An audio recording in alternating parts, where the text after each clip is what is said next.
간밤에 벌어진 계엄 선포 사태 그리고 후속 처리 방안에 대해서 짚고 있는데요. 자, 이번에는 개혁신당의 천하람 원내대표 연결하도록 하겠습니다. 대표님 나와 계시죠? 네, 개혁신당 천하람입니다. 네. 목소리가 많이 잔잔해지셨습니다. 아까 새벽에 연결했을 때는 많이 격앙돼 계셨었는데.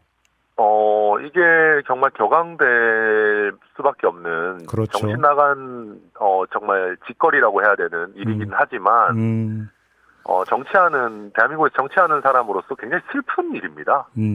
우리 대한민국의 정치 수준이나 국격이나 정말 이런 부분 또 특히 경제 수준 이런 걸 봤을 때 네.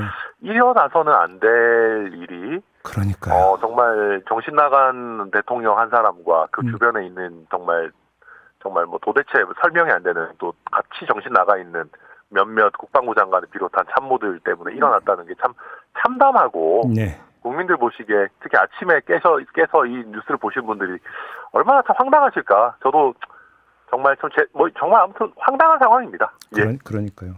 아직도 좀 믿기지가 않으시죠, 대표님? 네, 정말 믿기지 않고요. 예. 그리고 생각하면 생각할수록 윤석열이라는 그 인물이 무능한 광인이니까 그나마 다행이지.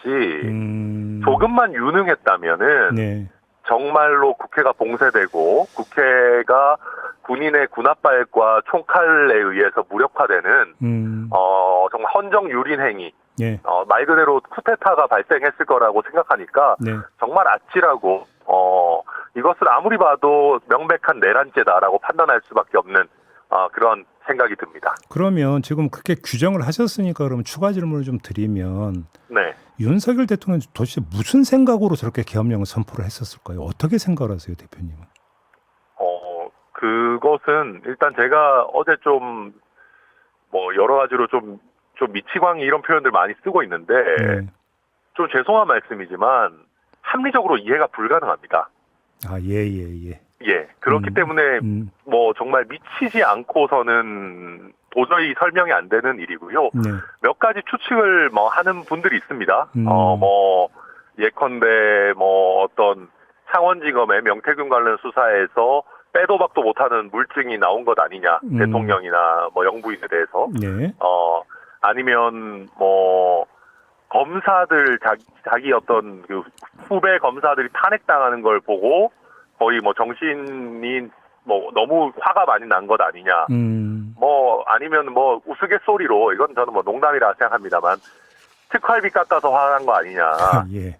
이런 식의 얘기들을 하는데 저는 이런저런 어떤 추측을 갖다 대더라도 비상계엄을 선포한다는 거는 이건 있을 수 없는 일이기 때문에 어떤 스스로 대통령직을 그만두거나 스스로 탄핵당하고 싶다라는 정도의 어떤 이유가 아니라면은 저는 네. 그 어떤 설명도 무의미한 상황 아닌가 생각합니다. 그럼 이 점은 어떻게 보세요? 계엄 해제를 선언하는 대국민 담화를 발표할 때 네. 사과는 일체 없었고요. 네. 오히려 그 국회를 향해서 무도하다라는 표현을 쓰면서 공격을 했거든요. 자, 이런 인식은 어떻게 받아들이십니까? 그래서 제가 이거는 광기다라고 보는 겁니다. 스스로를 구국의 결단을 한 사람으로 지금 네. 거의 히어로 컴플렉스 같은 거에 빠져 있는 거지 않습니까? 그러니까 이거는 답이 없는 겁니다. 그리고 이제 국회도 항상 문제가 있죠. 어떻게 정치가 완벽하겠습니까? 예. 그러나 지금 이런 비상계엄이라는 거는 그 어떤 서로 티격태격하는 어떤 공방의 수준을 넘어선 것이기 때문에 그렇죠. 이걸 어떤 국민이 납득하겠어요. 저 그걸 보고 참 절망을 다시 한번 느꼈습니다. 지금 이제 다른 당 의원들하고도 이제 인터뷰를 하고 있는데 지금 다른 당 의원들은 이게 상황 종료라고 보지 말고 만일의 사태를 대비를 해야 된다 이런 요지의 말씀들을 주시던데 대표님도 같은 견해십니까? 그렇게밖에 생각할 수 없죠. 왜냐하면 아까 말씀하셨듯이 사과하거나 본인의 잘못을 뉘우치는 것이 아니고 네. 무도한 야당 그리고 나는 거기에 따라서 구국을 하기 위해서 반헌법 세력, 반국가 세력을 쓸어버리기 위해서 할 수밖에 없다. 그럼 앞으로도 야당이 조금만 수틀리는 행동을 했을 때는 언제든지 비상계엄 할 수 있다는 얘기 아닙니까? 예. 저는 반복된 비상계엄 대비해야 된다고 생각합니다. 그러면 그것의 완전한 해결은 결국은 하야든 탄핵이든 이거 말고는 방법이 없다 이런 판단이실까요? 그렇습니다. 그러니까 저희 개혁신당이 항상 탄핵에 있어가지고 신중한 입장이었던 것은 네. 대한민국의 국제 신임도 때문 아니겠습니까? 네, 네. 최근 대통령 3명 중에 2명이 탄핵이 된다고 하면 대한민국 정상 외교라든지 또 뭐 여러 경제적인 뭐 오늘 주식시장도 그렇겠습니다만 여러 어떤 대외 신임도에 있어서 악영향을 줄 수밖에 없습니다. 그래서 임기 단축 같이 상대적으로 좀 소프트한 방법을 이야기했던 건데 이제는 그런 고민이 사치가 됐습니다. 그래요. 우리 어떻게 정신 나간 그러니까 정말 무능한 광인이 대한민국 국군 통수권자 자리에 하루라도 더 있는 것은 굉장히 위태로운 일이라고 평가할 수밖에 없는 그런 상황에 이르렀다. 저는 그렇게 평가합니다. 그러면 그 지금 조국혁신당도 그렇고 민주당도 그렇고 오늘 그 바로 탄핵소추안을 발의를 한다고 하거든요. 그러면 개혁신당도 합류할 계획이십니까? 저희 최고위원회가 아직 열리기 전이고 당대표 네. 의견을 들어봐야 되겠지만은 예. 저희가 봤을 때는 지금 상황에서 개혁신당이 탄핵에 동참하지 않기는 매우 어려울 것이다. 그렇게 생각합니다. 그러면 지금 하야 또는 탄핵만이 완전한 상황의 종결이라고 지금 그렇게 의미 규정을 하셨으면 네. 그래서 뭐 하야야 뭐 윤석열 대통령이 하고 말고 할 문제니까 빼고 탄핵 소추 같은 경우는 최대한 신속하게 빨리 끝내야 되는 이런 문제가 되겠네요. 그러면? 네, 저는 그렇게 생각합니다. 다만 아직 당론이 정해진 것은 아니기 때문에 제가 조금 조심스럽습니다만은 그런 겁니다. 지금 이거는 제가 어제도 거듭 말씀드리지만은 탄핵은 당연한 수준이고 내란죄로 즉각 뭐 체포해서 처벌해야 되는 수준입니다. 네. 예, 그렇기 때문에 저는 어제 특히 계엄 해제 요구권을 가지고 있는 국회에 군인들을 투입해서 주요 정치인들을 신병 확보하려고 하고 국회를 봉쇄하고 본회의장에 유리창까지 깨고 군인들이 진입하는 부분은 이거는 내란죄로 처벌해야 되는 부분이기 때문에 저는 이런 당장 처벌돼야 되는 사람이 대통령직에 앉아 있는 거는 터무니없는 일이라고 평가합니다. 그러면 국회는 탄핵 소추를 추진을 하고 수사기관은 바로 신병을 확보해서 사법적 단지에 들어가야 된다 이런 말씀이시겠네요. 그렇습니다. 저는 그래서 아직 저희 개혁신당 최고위원회 오늘 열릴 텐데 최고위원회가 열리게 될 때 저는 다른 당에서 이미 탄핵소추안을 열심히 만들고 계시기 때문에 저는 오히려 개혁신당에서는 내란죄로 고발하는 고발장부터 먼저 시작해야 된다고 생각합니다. 아, 그렇게 건의할 예정입니다. 국민의힘이 어떻게 나올 거라고 전망하세요, 대표님? 이거는 박근혜 대통령 탄핵 때와는 차원이 다른 문제입니다. 이거는 명백한 내란 행위고요.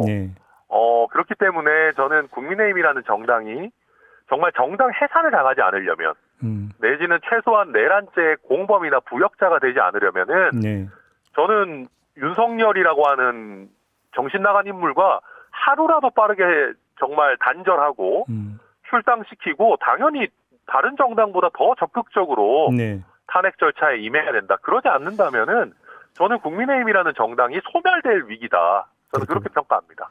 그런데 지금 그 국민의힘 안에서조차 추경호 원내대표의 대처에 대해서 이런저런 이야기가 나오던데 그 대표님도 들으셨을 거 아닙니까? 저는 오히려 추경호 원내대표가 그런 터무니없는 말도 안 되는 행태를 보였기 때문에 저는 리더십을 상실할 거라고 생각합니다. 아, 원내대표직 유지도 힘들 거다 이렇게 보십니까? 저는 추경호 원내대표 최소한의 어떤 양심이 있다면 오늘 사퇴하는 거 외에는 사퇴하고 국민 앞에 정말 처절하게 반성하는 거 외에는 다른 수는 없다고 생각하고요. 그리고 친윤이라고 하는 분들도 이제는 좀 정신 차리고 어떤 이런 광기에 동참할 수는 없는 것 아니겠습니까? 그래서 저는 상당수 이탈할 것이라고 예상합니다. 그렇게 전망을 하시는 거고 지금 이렇게 너무나 손쉽게 계엄령이 선포되는 이 현실을 어떻게든지 손봐야 되는 거 아니겠습니까? 그래서 당연히 뭐 계엄법이라든지 여러 사항에 대해서 손보는 것도 있어야 되는데 일단은 뭐 지금 당장은 대통령의 직무정지를 하는 것부터 추진하면서 동시에 다각도로 이런 권한을 견제하는 방안을 마련해야 되지 않나 생각하고요. 특히 계엄을 계속해서 발동할 수 없도록 최소한의 시간 간격을 두도록 하는 방안이 반드시 필요하다라고 생각이 듭니다. 그러니까 탄핵소추안을 처리함과 거의 동시 병행으로 계엄법을 처리해야 되는 거 아니냐 이런 이야기가 나오는데 동의하시는 거고요, 거기는. 네, 저도 그렇게 생각합니다. 근데 그 개헌법을 직접 발의했던 김민석 민주당 최고위원 조금 전에 연결을 했었는데 고민이 네. 있다고 하더라고요. 그게 뭐냐면 네. 그 본회의장에 의원이 몇 명이 모이든지 간에 의장단을 지금 그 검속을 해서 차단을 시켜버리면 회의 진행이 안 돼 버려서 해제 의결을 못하는 상황이 발생될 수 있는데 이거에 대한 지금 대안 입법이 어렵다 이 말씀을 하던데 이건 어떻게 생각하세요? 이거는 뭐 저도 지금 들은 거라서 네. 제가 아주 엄밀한지 모르겠지만 네. 국회법에 의장의 어떤 신병이 구속되거나 뭐 어떤 회의 진행이 어려운 경우에 대신 진행할 수 있는 순서들을 두면 될 것 같습니다. 우리가 실제로 회기가 개시되고 첫 회의에서는 뭐 최다선이라든지 이런 기준으로 뭐 그렇죠. 예전에 추미애 의원이 의장 직무를 대행해서 의장을 네네. 선출하고 그런 적 있지 않습니까? 그렇습니다. 그런 절차들을 우리가 일부 응용할 예. 수 있지 않을까 생각합니다. 그런 식으로 규정을 하면 이 문제도 풀릴 수 있다 이렇게 보시는 그렇죠. 거고요. 알겠습니다. 조금 전에 이제 사법 처리를 해야 된다고 지금 말씀하셨는데 지금 이불 모으는 공통분모는 윤석열 대통령과 또 한 명 김용현 국방장관인데 동의하시는 거고요. 네, 당연히 동의하고요. 네. 저는 두 사람 다 아주 엄중하게 내란죄로 처단해야 된다고 생각합니다. 그렇게 보시는 거고요. 알겠습니다. 어떻게 대표님 지금 어떻게 국회 경내에 계시는 겁니까 계속? 지금 잠깐 씻으러 나왔습니다. 지금 다시 들어가는 길입니다. 그래요. 이제 다른 그 이준석 어떤 이주영 의원하고도 합류를 하셨고요. 네네. 어제 저녁에 이제 그 두 분 다 이제 경찰 내지는 그 경비 인력과 대치하느라고 네. 못 들어왔었는데 조금 늦게 들어와서 같이 어제 밤을 샜습니다. 그러셨군요. 최고위원회의는 언제 열 계획이십니까 그러면? 저희 9시 반에 열립니다. 9시 반에. 9시 반 이제 회의 열리면 여기서 이제 입장이 다 정리가 되는 거겠네요. 네, 그럴 겁니다. 알겠습니다. 피곤하실 텐데 고생 많이 하셨습니다, 대표님. 국민들이 고생이시죠. 네, 알겠습니다. 고맙습니다. 예. 네, 개혁신당의 천하람 원내대표였습니다.